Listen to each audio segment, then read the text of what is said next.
Маданият, маалымат жана туризм министри дегеле бүтүндөй министрлик, экономика, айыл чарба, тамагаш жана мелиорация, транспорт, жол деги кайсыл бирин айтабыз, өкмөттүн куп өзүндө эле алсыз бир байкуштардан. Вы самое слабое звено, прощайте. Деги маданият маалыматка, маалымат туризмге кандай тиешеси бар ким билсин. Ушул 3 тармактын башын бириктирген министр Азамат Жамангулов бүгүн жогорку кеңешке келип, тарыхый маданий мурастарды коргоо жана пайдалануу, теле көрсөтүү жана радио уктуруу жөнүндө мыйзамдарга өзгөртүү киргизүү жөнүндө мыйзамды алып келгендиги үчүн кайра өкүнүп кетти көрүнөт. Министрдин айтымында теле берүүлөрдөн кийинки учурларда ыплас нерселер көп көрсөтүлө баштаптыр. Бирок ыпластын өзүнүн таганыктамасы жок туруп, эмне ыплас, эмне андайга жатпайт ким билсин, бул мыйзамга өзгөртүүлөрдү киргизимиш этип, цензурага жол берилбейби деп чоочулагандар дагы болбой койгон жок. Саат 7:00-дон 23:00-го чейин теле индустрияда эң көрүндүү мезгил болуп саналат. Мында теле берүүнүн аудиториясы басымдуу түрдө балдардан жана өспүрүмдөрдөн турат. Бул убакыт аралыгында балдарга жана өспүрүмдөргө мазмуну, адеп ахлактык жана психологиялык таасир берүүчү контентти көрсөтүү мүмкүндүгү кеңири болуп саналат. Буга байланыштуу ушул убакытка чектөө киргизүү сунушталууда. Россияда да мындай тажрыйба бар да, мисалы үчүн. Ошол эле мисалы үчүн ну погодини жестокий эмелери бар деп туруп көрсөтүүгө да тыюу салгандар болгон, мисалы үчүн. Ошого окшогон болуп калбасын да, ушундайга жол берилбесин. Андан көрөкчө бир чоң бир маселелер менен алып келгиле, сунуштарыңарды эмилгелеңе колдоп берелик да.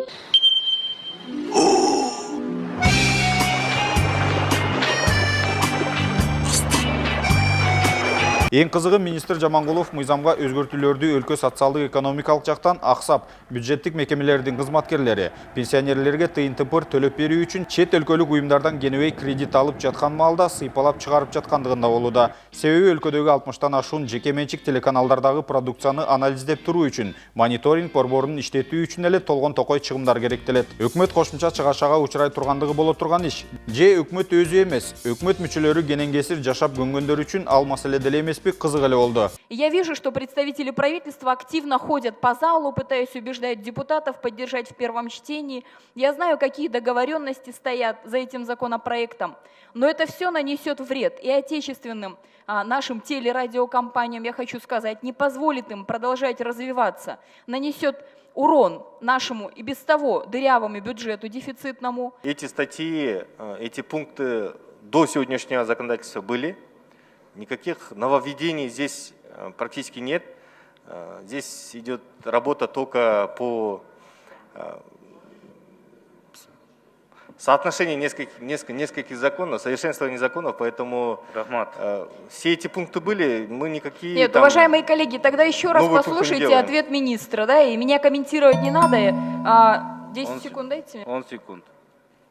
Сами послушайте ответ министра. Денежные затраты нужны из бюджета. Министр сказал, что этот законопроект не несет изменений. Зачем тогда он нужен? Жалпысынан теле жана радио берүү мыйзамына өзгөртүүлөрдү киргизүү боюнча Азамат Жамангулов аутка кетти. Андан эч бир депутат деле шек санаган жок. Себеби башынан эле өкмөттүн структурасы бекитилип жаткандай эле 3 башка тармакты бир тармак кылып чампалап салуу өзү туура эмес болгон дегендер да четинен чыгат. Негизинен Азамат Жамангулов маданият министри болуп туризм департаментинен келип жылдызы жанган. Бирок министр болуп дайындалгандан кийин аны аким, губернаторларда эле лента кескич катары кабыл алып калган эл өкүлдөрү да бар. Сиз болсо ысык көлдө эле жүрөсүз, лента кыркыпчы.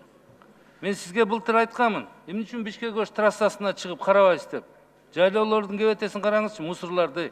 Ар бир районго барып туруп, чогулуша туруп, координационный совет кылып туруп, самураштарды алып барып туруп тазалабайсыңарбы шаарды?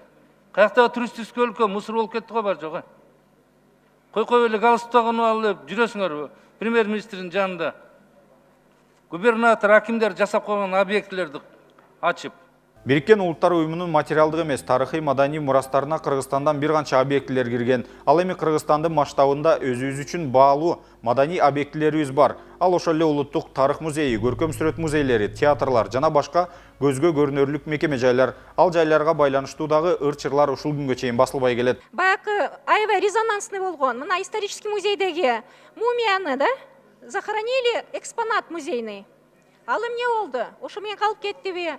Андан кийин дагы бир маалымат чыкты, көп экспонаттар жоголду деп маалымат келди баягы. Алар инвентаризация кылганда ошо недостача чыккандай болду.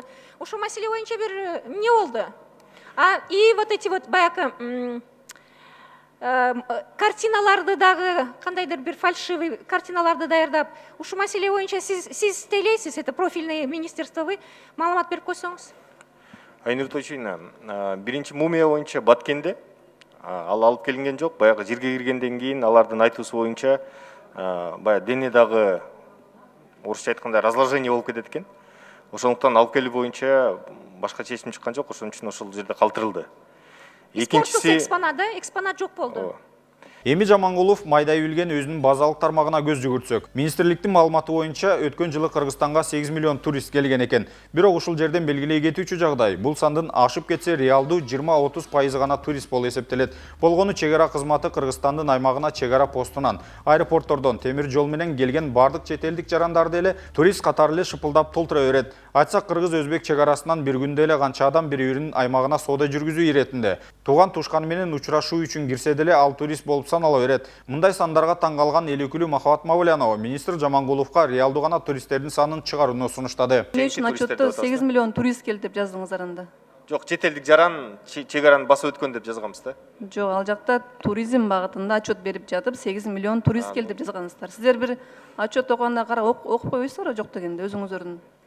Отчет окуганбыз, ошол биз берилген отчетторду ар дайым Мен жазып келебиз да. 8 миллион. Эми 8 миллион турист келсе, анда Кыргызстан өнүгүү өсүп эле, эчтекен кереги жок эле, мигранттар жок эле, баары жыргап калбайт беле? Бирок Жамангулов туризм жаатында мактана турчу бир жагдай бардай көрүнөт. Анын айтымында өткөн жылы Ысык көлдү тегеретте жол боюна бир нече дааратканалар курулуп, май куюучу жайлардын ээлери менен туристтер тарабынан дааратканаларды колдонуу боюнча сүйлөшүүлөр ийгиликтүү жүрүп жатыптыр.